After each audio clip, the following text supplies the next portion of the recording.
Um adolescente liga para a emergência e diz que está ferido porque levou um tiro. E o mais bizarro é que ele fala quem atirou nele. Fala pessoal, Carol na área, trazendo mais um vídeo aqui no canal. Todas as semanas eu trago esse tipo de conteúdo aqui para vocês, de casos criminais. Então se você gosta, se inscreve aqui no canal e deixa um like nesse vídeo. Bora pro vídeo.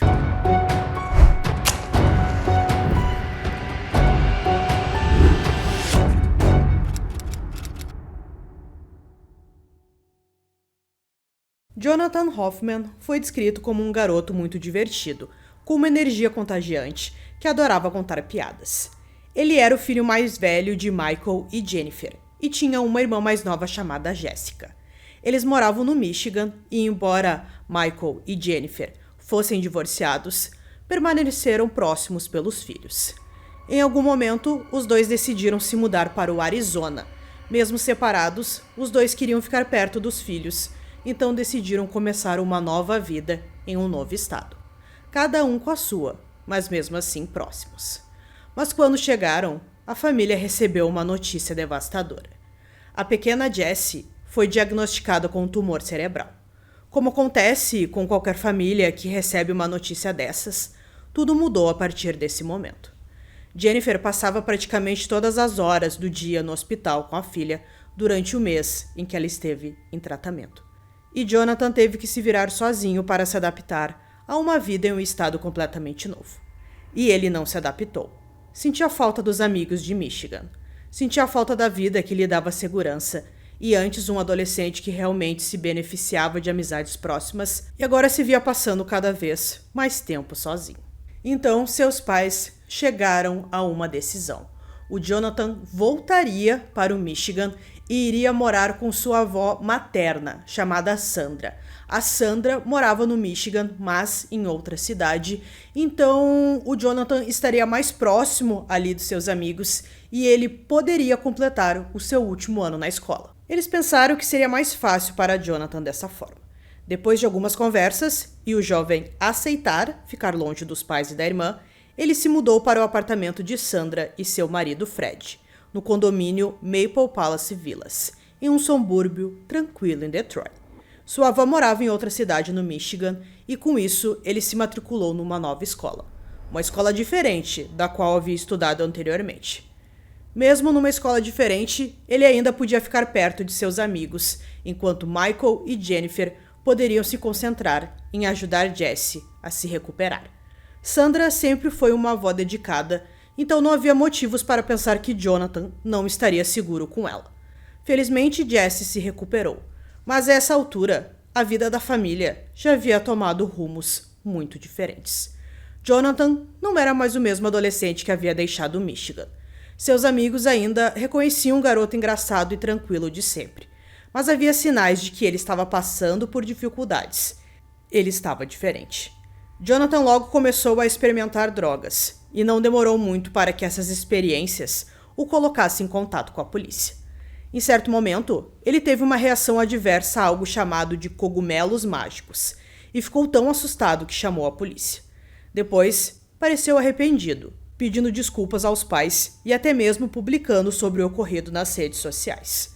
E por um tempo pareceu que aquele susto poderia ter sido suficiente. Parecia que ele agora iria voltar a ser aquele adolescente de antes. Mas não seria a última vez que a polícia seria chamada à casa dos Lane. Em março de 2012, Jonathan foi acusado de posse de maconha e de apetrechos para uso de drogas. Em vez de prisão, ele recebeu liberdade condicional. As condições eram bem simples: manter-se longe de problemas e fazer exames toxicológicos regularmente. Deram-lhe uma oportunidade para mudar de vida. Mas, alguns meses depois, os policiais voltaram a aparecer. Desta vez, encontraram Jonathan se comportando de uma maneira muito estranha.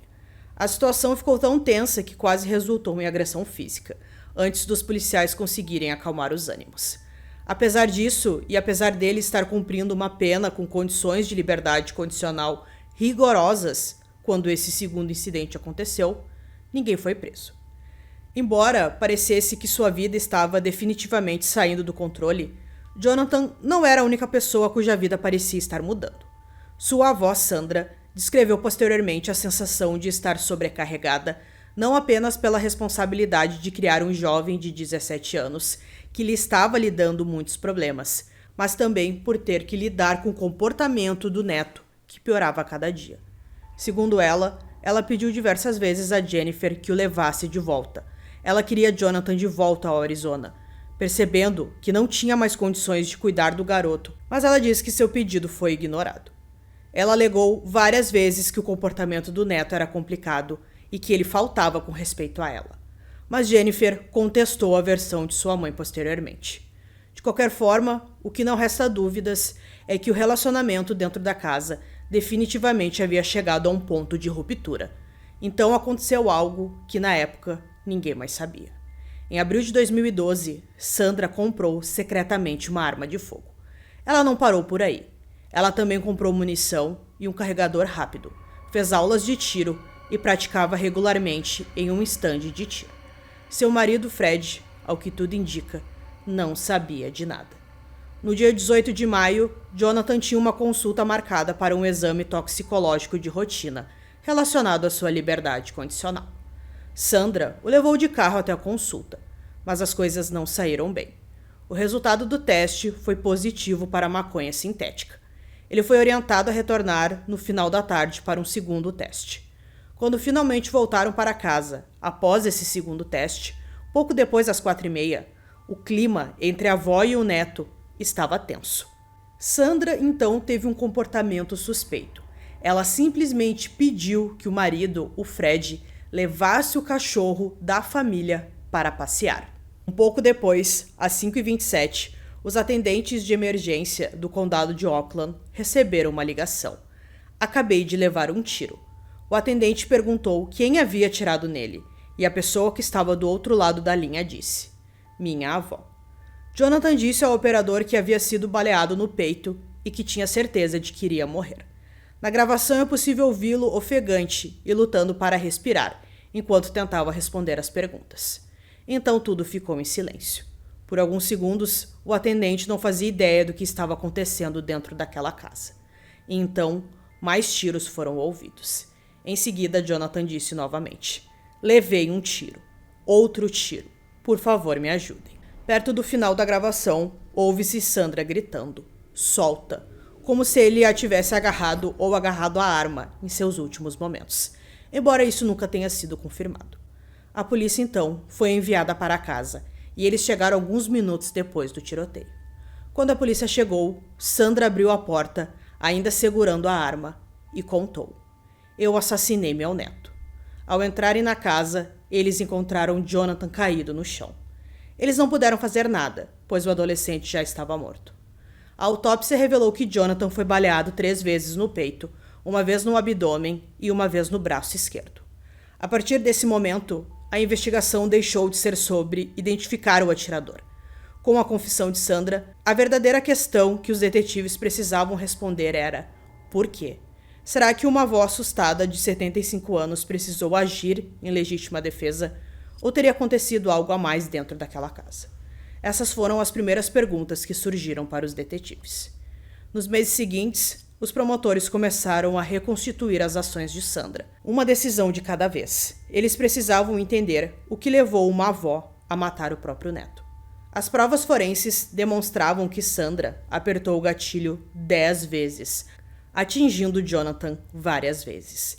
Ela foi acusada de homicídio doloso, uma acusação no Michigan que deixa a escolha entre homicídio de primeiro grau e segundo a critério do júri, juntamente com uma acusação de porte ilegal de arma de fogo por usar a arma na prática de um crime. Sandra nunca negou ter atirado em seu neto. Em vez disso, sua defesa se baseou em legítima defesa. Seus advogados se basearam inteiramente no medo dela. Ela alegou que Jonathan ficou furioso após o teste antidrogas, que deu positivo naquele dia, exigiu seu carro e dinheiro para poder sair do Michigan e evitar a prisão, e a ameaçou quando ela recusou.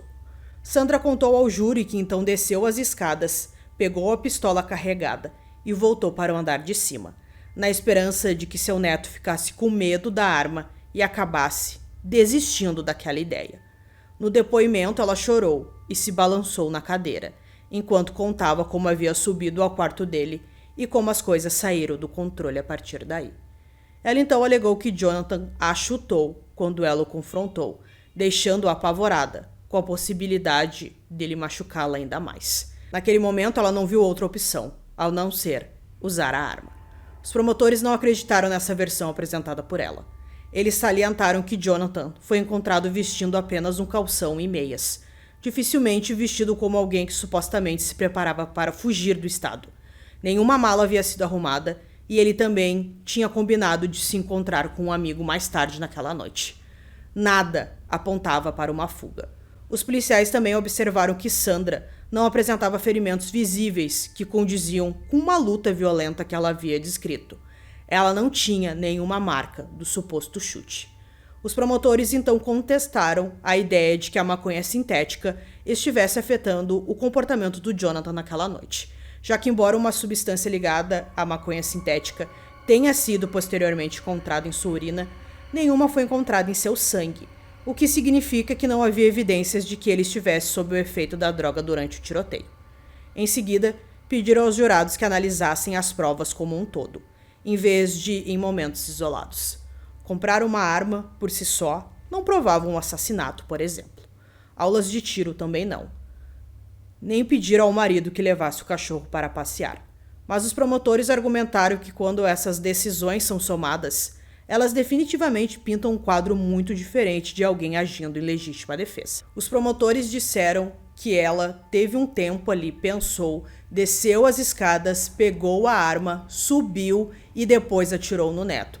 Para eles, não fazia sentido de ser uma reação de alguém que estivesse com medo. Foram as ações de alguém que já havia decidido que a situação precisava terminar.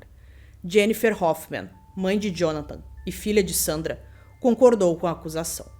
Após a sentença, ela implorou ao júri que não tivesse misericórdia, descrevendo sua mãe como pura maldade e dizendo que, se tivesse a oportunidade, acreditava que Sandra certamente mataria novamente.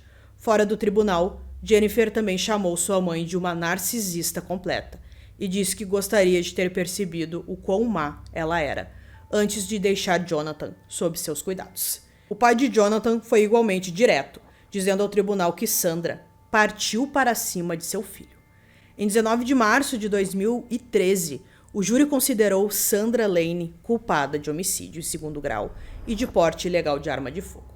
Um mês depois, em 18 de abril, ela foi condenada a 40 anos de prisão, com um mínimo de 20 anos pela condenação por homicídio, mais uma pena consecutiva de 2 anos pelo porte ilegal de arma de fogo, elevando sua pena mínima para 22 anos, antes de qualquer possibilidade de liberdade condicional. Ela tinha 75 anos quando foi sentenciada. Em uma longa declaração de sentença, Sarah pediu desculpas pela morte de Jonathan, mas disse que seus pais deveriam ter sido responsáveis por ele, depois que ele começou a usar drogas e se tornou violento. Não quero morrer na cadeia, disse ela. Para Jennifer e Michael, nenhuma sentença poderia desfazer o que havia acontecido. Seu filho de 17 anos havia sido assassinado pela própria pessoa em quem eles confiavam para cuidar dele, enquanto a família enfrentava um dos períodos mais difíceis de suas vidas. Então, em 2014, seus pais entraram com um processo por homicídio culposo contra Sandra e Fred Lane, buscando uma indenização de $1 milhão. Um juiz acabou decidindo que Sandra poderia ser responsabilizada, mas Fred não. É um caso bem delicado em que o adolescente começou a ter muitos problemas, se tornou agressivo. Ela pediu que os pais levassem ele de volta. Eles não levaram e, no fim, acabou acontecendo toda essa tragédia. Deixem aqui nos comentários as opiniões de vocês sobre esse caso aqui. Então eu espero que vocês tenham gostado desse vídeo. Esse foi mais um vídeo aqui no canal Durmam Bem. E até o próximo.